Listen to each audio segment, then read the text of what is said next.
Hello YouTubers, Joe Kersey here on Sunday, February 22nd, 2015 at around 14:30 in the afternoon Eastern Time. Just gives you an idea of the snow here that we've had.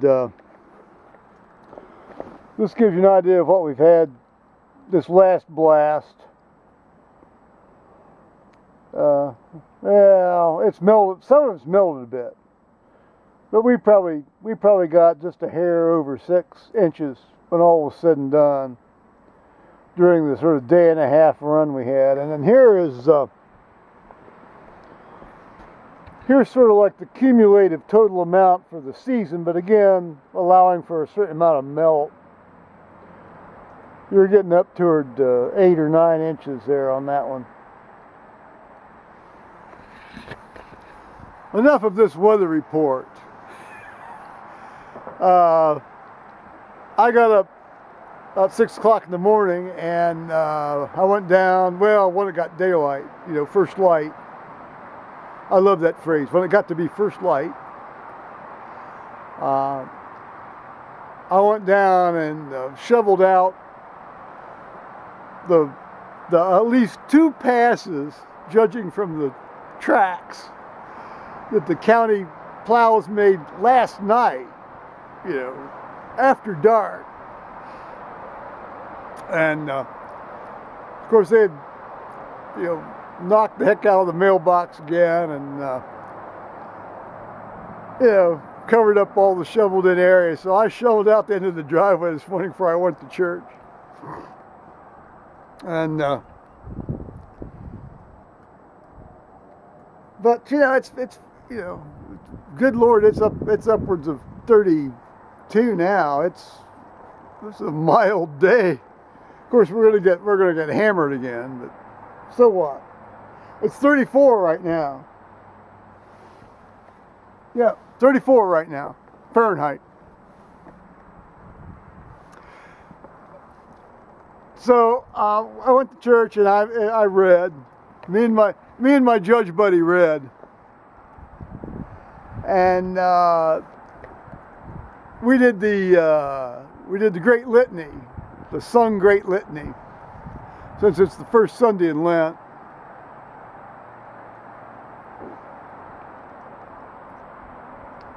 We generally don't do the litany except one Sunday a year, although frankly I wish we did it more often, but anyway, we do it the first Sunday in Lent. And that takes a bit of time. And Roseanne had said to me, she said, "Are you doing the prayers of the people?" I said, "Yeah." And she says, "Well, in the normal rotation of how we go through our 1979 prayer book, we'll go, there's 6 prayers of the people, 6 forms, and we'll go through them in sequence and then recycle them. And it was like Form 5 was scheduled for today. And that's one of the longer ones.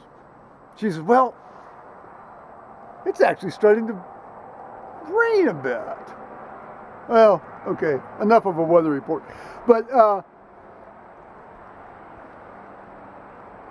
she says, since we're doing the litany, we need to sort of cut things short in the prayers of the people.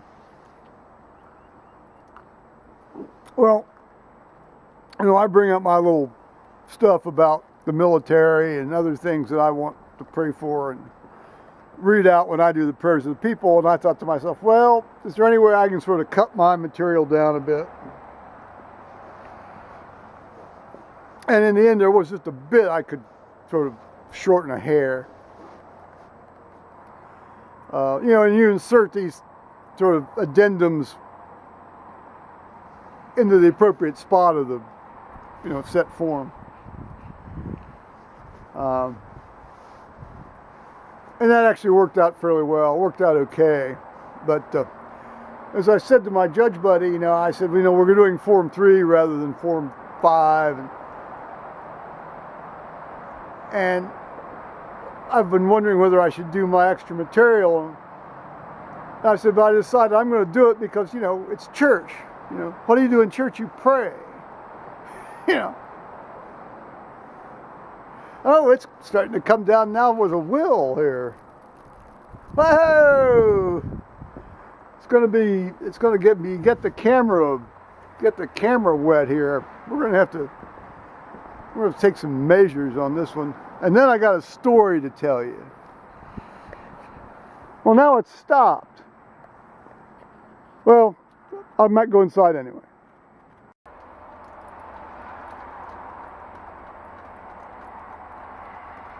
Any luck, Paul? Oh, okay, it did start up. You can see the exhaust now. Paul went down to start his truck in preparation for going back to work here tomorrow. And you can see the exhaust now, so he's going to run it for a while.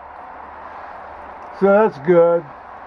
That's only the second time it's been started up since this fall here, December 30th, 2014.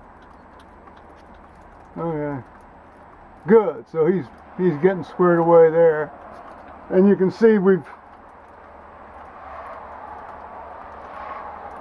I've shoveled and cleared, and it was fairly easy to get in and out actually this morning. That's good.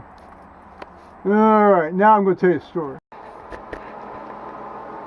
File this story under Adventures at the Communion Rail.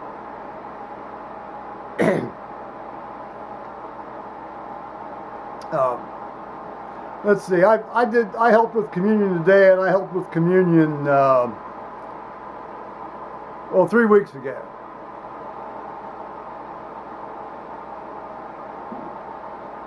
We've had a number of younger families with kids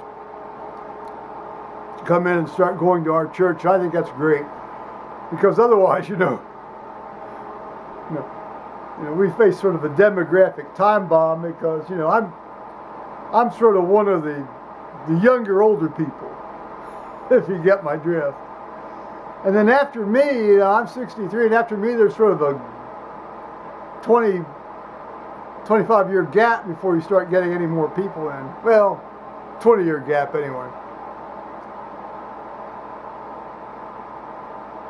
And above me there's sort of like a 10-year gap, so it's like you've got these, it's almost like two separate cohorts separated by me, little old me. Well, anyway, this young girl, she's about 4, I'd say she's about 4 years old. And her family's been going down to St. Peter's probably since late last fall.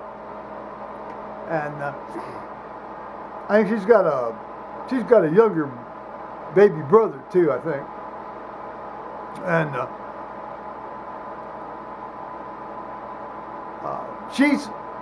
I don't think she was baptized at our church, but I think the brother might have been. In any case, 3 weeks ago, I noticed, some parents will let their kids take communion at an early age if they've been baptized, and others won't. And, some parents say they want to wait till they're confirmed, and others wait till the kid gets to be around 5, 6, or 7, or 7 or 8. It's all very individualized. And anyway, so this kid, I noticed we were using a different chalice 3 weeks ago. And it was a fairly big, good-sized, wide-mouthed chalice. And I noticed she sort of used 2 passes at it to be sure she got some wine. Okay. Of course, you never let go of the chalice. Even, you never let go of the chalice. You never let go of the chalice. You always keep your hand on it. And And finally she got some of the wine 3 weeks ago and seemed very satisfied, and off she went with her mother and her dad. And then today we were using the Lenten chalice, which is a more subdued. It's not silver. It's a sort of a subdued ceramic thing. It's very nice. I mean, it's very appropriate for Lent, and as far as I'm sure, it's appropriate year round. But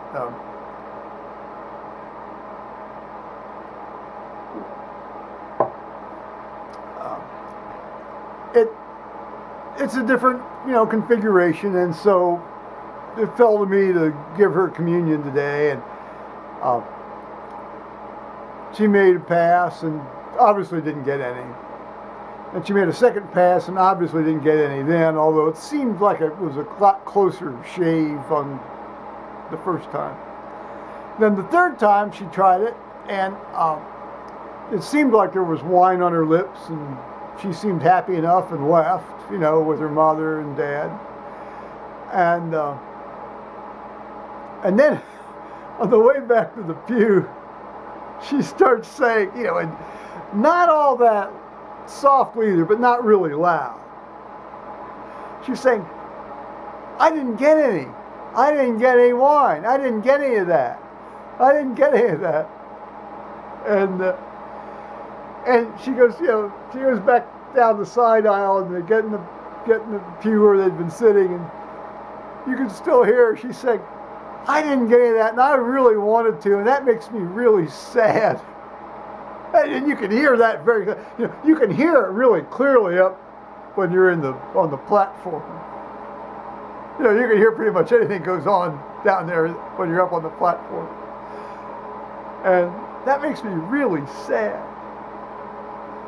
And we only had about 3 or 4 people left, before communion was over. And as Roseanne had finished giving the bread to the last communicant, there I said, that little girl didn't think she got any wine, and is it okay if I go down and we try again with her?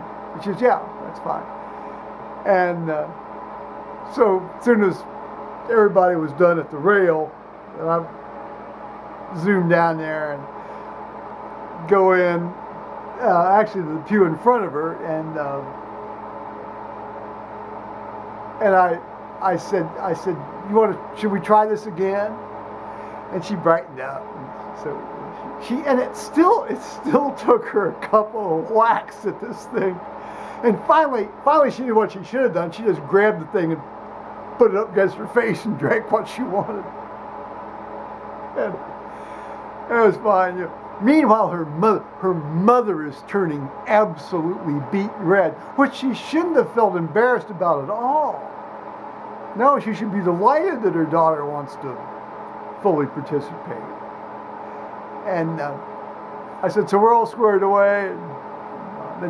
And then as I'm leaving, she turns to her mother, she sort of swings her arms wide and says, I got some. So that's this week's episode of Adventures at the Communion Rail. Meanwhile, Paul's having adventures down running his truck to keep that battery sort of juiced up. So tomorrow should go well. He's been making plans. He cut his hair. He gave himself a haircut, and so that's a good day. All righty.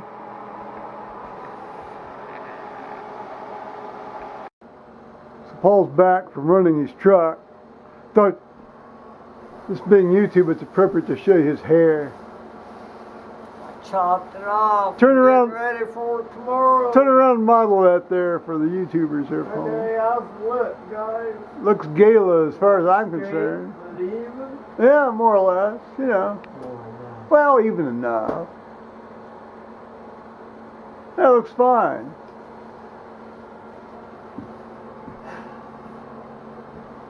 So the truck fired right up. It wasn't like agonizing to do it, or No.